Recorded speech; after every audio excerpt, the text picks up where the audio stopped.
So some people say it looks like a sword when they look at the cross. A sword? A sword.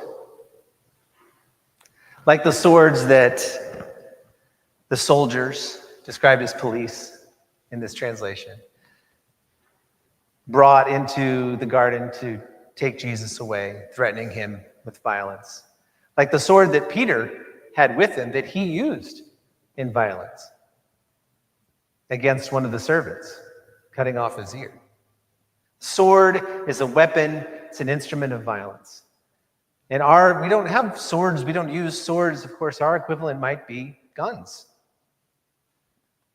And I don't have to go into any detail about that. We all know what we're up against when it comes to guns and the society that we live in. A sword is an offensive weapon. A gun is an offensive weapon. They can also be used defensively. If you're holding a sword, you can use it to parry someone's attack. Even just an attack itself can be a self-defense, and you can use a gun out of self-defense. These weapons have multiple different uses, kind of on both sides of the coin, but the cross does not. The cross cannot be used in self-defense. It is only an instrument of torture, an instrument of domination. And not only to rid an empire of its enemies, its detractors, its opponents, but to make a public show out of it. To make sure that the people who see it happening know exactly what will happen to them if they choose to oppose the empire as well. And this is the symbol of our faith. We could use an actual sword as our symbol.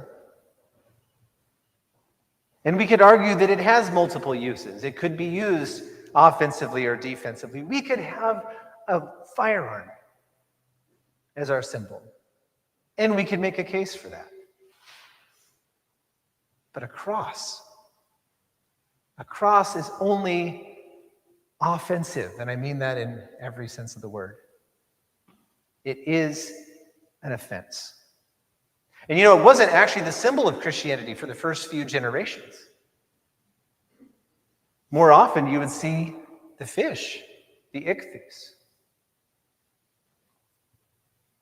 Because people in that time could only see one thing when they saw a cross. For generations into the first century, that image was emblazoned in people's minds because they would walk from one town to another and see 5, 10, 15, 20 crosses all lined up on the hillside of people being tortured and killed for daring to oppose the empire and being humiliated to make a show out of it. So many Christians knew friends, brothers, sisters, fathers, mothers, sons, daughters who had been crucified. It was triggering. They couldn't use the cross as a symbol of faith. The cross was only an offense. So how did we get it, right? How did it come to us? And it didn't come easy. I think there is still a very powerful strain of Christian thinking called a myth of redemptive violence. They may not call it that, those who subscribe to it. I will. Some would call it substitutionary atonement or even penal substitutionary atonement, that God's wrath, God's anger must be quenched, it must be satisfied. And if God can't use that wrath on us, then God has to use it on someone. And therefore, God poured out his wrath on his Son to spare us from that. Now, the people who subscribe to this view, I consider my brothers and sisters, and I don't judge them. I really don't. But I can take this view to task because this is not who I see when I look at Jesus. I don't see a whipping boy for our sake. I don't see the recipient of the wrath of God so that we can be scot-free. To me, that view, that substitutionary atonement, says that the cross is the instrument of redemption. To me, the cross is the thing that has been redeemed.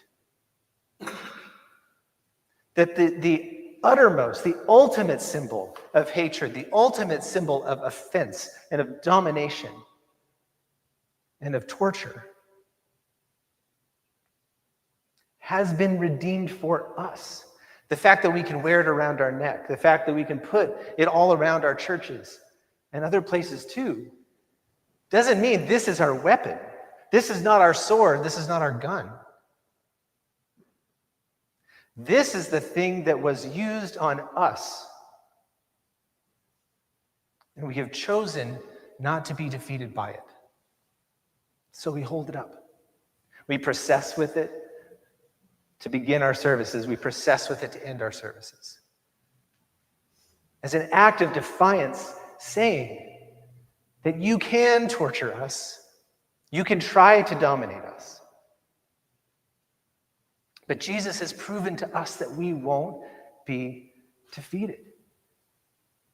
The cross is the thing that has been redeemed for us.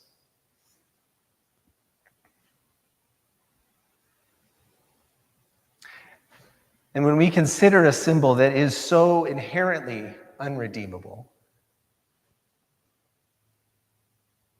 worse than a sword, worse than a gun, no redemptive value, no inherent redemptive value in it, and yet we see the way that it can be brought to life for us and be a symbol of our life.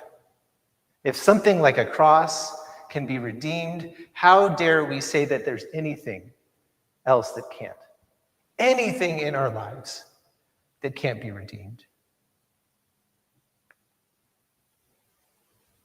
And I don't want to trigger you right now, but when you feel safe to do so, consider those aspects of your life that seem unredeemable. Consider what feels like a total loss. Get out your journal if that helps. Do it tonight, do it tomorrow. Take a moment to take that inventory and say, when I look at this part of my life, do I say, what a waste? Or when I look at that part of my life, do I think, I will never recover from that? It's a total loss.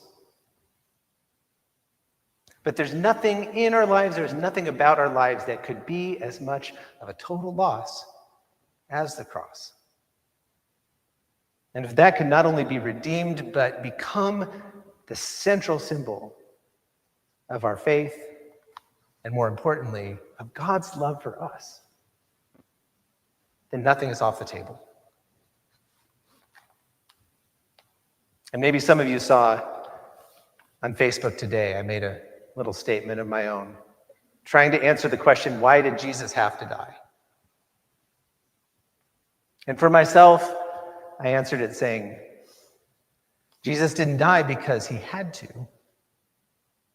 He died because we killed him. So maybe the better question is, why did Jesus choose to let us kill him? And to me, the answer is simple. It's love. That we have the story in our scriptures of thousands of years of God trying all these myriad ways of showing us, I love you, I love you, I love you. And it's not getting through.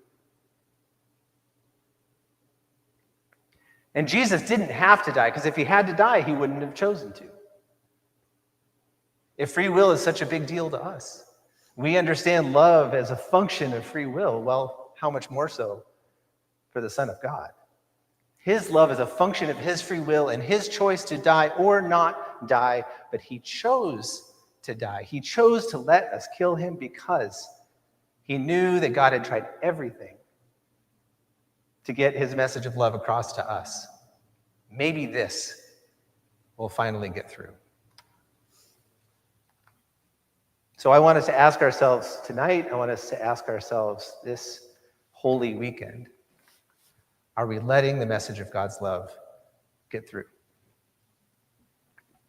Amen.